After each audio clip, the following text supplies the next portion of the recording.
శంషాబాద్ కి అతి దగ్గరలో 22,000కే చదరపు గజం 22 ఎకరాల్లో మంచి ప్లాటెడ్ ప్రాజెక్ట్. ఈ నంబర్ కు కాల్ చేయండి. వెల్కమ్ బ్యాక్ టు మనం టీవీ. నేను మీ పవన్ బేస్వాడ. బలమైన కోరికతో ఎన్ని కష్టాలు వచ్చినా వాటిని ఎదుర్కొని జీవితంలో ఉన్నత శిఖరాలు అధిరోహించిన వాళ్ళు ఎందరో ఉన్నారు. అలాంటి వాళ్ళలో మా పిళ్ళై ఒకరు. ఒకప్పుడు రోడ్ల మీద బెలూన్స్ అమ్మిన ఈ వ్యక్తి ఆ తర్వాత వేల కోట్లు సంపాదించాడు.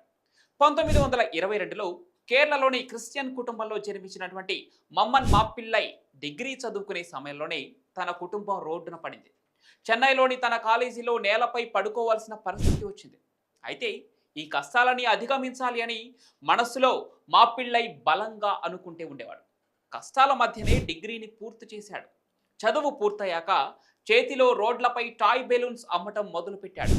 ఆ అనుభవంతో 1946లోనే చెన్నైలోనే ఓ చిన్న టాయ్ బెలూన్ తయారీ యూనిట్ పెట్టడం మాపిల్లై జీవితాన్ని మార్చేసింది. తర్వాత కాలంలో 1952 నాటికి ఇదే కంపెనీ ఎంఆర్ఎఫ్గా అవతరించింది. 1952లో ఎంఆర్ఎఫ్ థ్రెడ్ రబ్బర్ తయారీ పరిశ్రమలోకి అడుగుపెట్టింది. అప్పట్లో ఈ కంపెనీ అరిగిపోయిన టైర్ను రీసైక్లింగ్ చేసేది. అంటే పాత టైర్లకు కొత్త లైఫ్ ఇవ్వడం అనమాట. ఈ వ్యాపారం సక్సెస్ అయిన తర్వాత ఒక అమెరికా కంపెనీతో టైర్పై కొత్త టైర్లు తయారు చేయడానికి ఫ్యాక్టరీ పెట్టాడు. ప్రపంచవ్యాప్తంగా ఎంఆర్ఎఫ్ టైర్లు ఫేమస్ అయ్యాయి.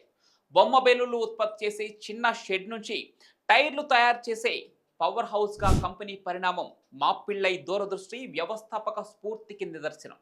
ఇక 1992లో మాపిల్లై భారత అత్యున్నత పురస్కారం పద్మశ్రీని అందుకున్నారు. నేడు ఎంఆర్ఎఫ్ అంటే తెలియని వ్యక్తే లేరేమో. దానికి కారణం ప్రమోషన్స్. ఈ ప్రమోషన్స్ ఎంఆర్ఎఫ్ బ్రాండ్ని ప్రపంచ దేశాలకు పరిచయం చేసింది.